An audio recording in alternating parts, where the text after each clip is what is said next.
The MLB is absolutely horrified of this. As not only are the Toronto Blue Jays the MLB's hottest team right now, they are doing so in ways that are not only sustainable, but has put the MLB on notice. We're going to break that down as well as discuss one player in particular who not only continues to shine, but is just doing the unthinkable, as well as a few other Jays updates, folks. Before we can do it all, if you're part of the percentage who aren't subscribed to the channel and you're enjoying the Jays winning streak, make sure to hit that subscribe button. About 71% of you who are watching right now aren't subscribed. You guys have been absolute beasts. Ladies and gentlemen, we are witnessing something we haven't seen in years, and it is just an absolutely fantastic display as the Toronto Blue Jays end up sweeping the St. Louis Cardinals, a very good team on the road in St. Louis. They sweep them ahead of a big and much needed day off tomorrow with the way the bullpen has been worked. But folks, the MLB is officially on notice, and that is because the Jays are not only climbing up the playoff rankings in the wild card spot, they're hopefully inching closer and closer to the Yankees if they lose tonight and tomorrow.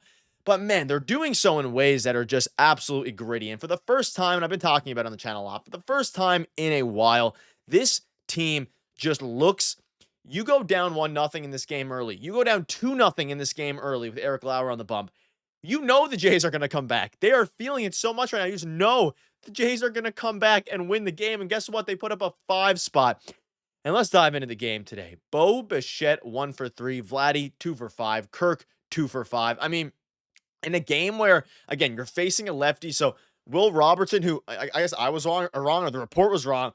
They said that he was going to make his start today. Of course, he's not going to be starting against the lefty. He didn't get in the game, unfortunately. The prospect who got called up, 27-year-old prospect that is, and of course didn't get called up or didn't get in the game because they're going against the lefty. His whole family was there, but it is what it is. In a game where you're in the second night of a back-to-back, shout out to John Schneider for playing Alejandro Kirk, in a day game following a night game. Gave him the DH spot, and you have Heineman, a fantastic backup catcher in there.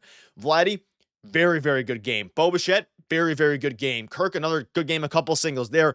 Ernie Clement with the home run. He went 3 for 4. A little bit of a worry for Ernie about the injury. Looked like he landed on his knee on a dive. We're going to keep you up to date with that. Hopefully, Ernie will be okay because he's been one of the Jays' hottest hitters and a huge insurance run late. Miles Straw got a bunt single. He's doing his thing. Great defender. Class A struggled a bit tonight with 3 Ks. Tyler Heineman laying down a perfect bunt, which ultimately ended up scoring the Jays' runs.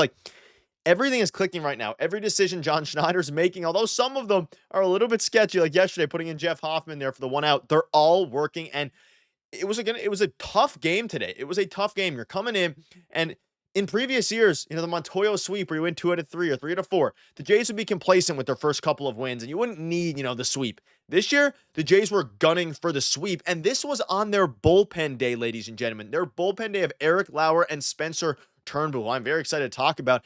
Eric Lauer goes out and he does a fantastic job. He gives up 2 runs in the first couple of innings, 2 solo shots, I believe it was. 4 in the third inning, 4 hits, 2 runs, 4 Ks, 1 walk. He was able to get through 4 in the third innings. And for a guy they picked up for, just out of nowhere, basically on the waiver wire, essentially, cash consideration, just got him for cash, right?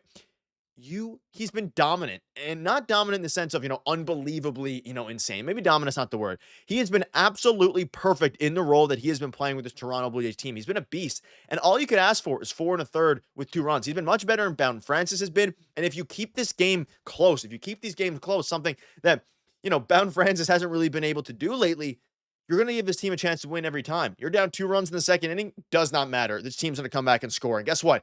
They go down 2-0. They put up a 2 spot, the inning directly after in the top of the third, I believe it was. And the team is just clicking, and they are firing on all cylinders, and it's fantastic to watch. I mean, you have guys stepping up every single day. You can just throw a dart at a dartboard of the Jays players, and you pick one guy to step up. Yesterday was Jimenez in the, I believe it was the first inning with a 3-run shot.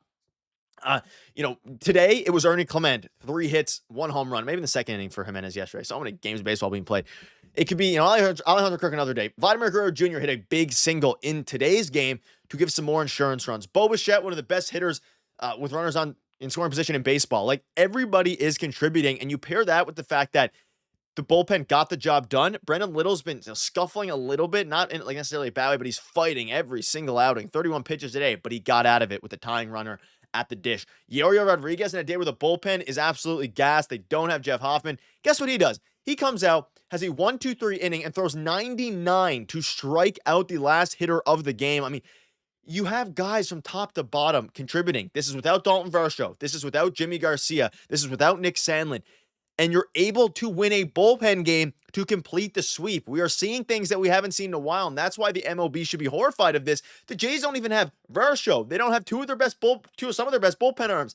They don't have Anthony Santander, the guy who's supposed to hit 40 home runs and hit 40 home runs last year and is very capable.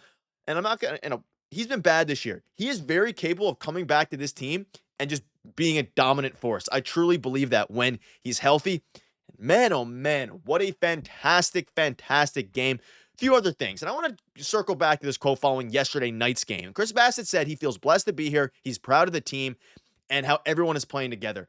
It has never been more clear to me since maybe 2021 that a team is more just together. They are playing together. They're not discombobulated. They are fighting for each other. Everyone is happy when people score. They're laying down bunts, and the bunts are working. Man on first and second in this game. You lay down a bunt, Tyler Heineman does. He's hitting 400, and he lays down the bunt. Guess what happens? Bichette gets a sac fly, a crucial game-winning insurance run to put them up, putting up 3-2. And then, of course, you keep going. You score 5. This is what you need out of this team. And, the bunt worked perfectly. Heineman laid it down. Bichette got the sac fly. 2 outs now to make it 3-2. Vladdy hits a single, 4-2. From there, you take off. Ernie Clement's solo home run. I'm just so happy with this.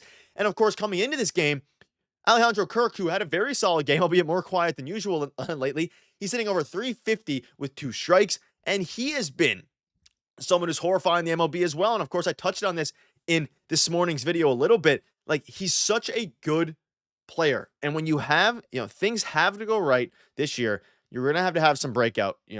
You're going to have some guys playing back to their form.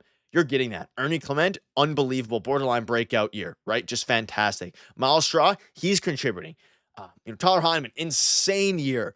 Those are the type of moves that, you make in the offseason. Guys like Tyler Heineman, like no one's expecting Tyler Heineman to even be nearly as good as he has. He's like tripled his career WAR in 40 games or 30 games, 50 games, whatever actually that count was. This is all with Vladdy hitting, with a below 850 OPS. Vladdy can get better. Bichette, I think, can also get better. You have Santander coming in, Vercho coming in. I literally believe this team, if they can continue hitting this way from their complementary pieces, guys like Springer, Clement, Berger, Straub, Jimenez, Tyler Heineman, if they can continue to be shells of themselves, shells of what they're doing right now, even at 70%, 60%, and then you have Vladdy and Bo, and then Santander and Vercho come back, this team is going to be terrifying. They already are terrifying, but even more terrifying. And it's just crazy that we're witnessing this. We've waited for years, and it is super exciting. One other note as well, Will Robertson prospect. It seems like it's such a great feel-good story. Things happen at different times in guys' careers, and I think that he's kind of figured out some ways to help him move a little bit more efficiently. That was John Schneider on Will Robertson. His whole family was in. Congratulations to you for, of course, making the bigs, and hopefully we'll get to see him at some point soon in Philadelphia. But ladies and gentlemen, the Jays are off tomorrow. We're having tons more videos coming. I'm absolutely fired up. Let me know down below what your thoughts are on all this. Cheers.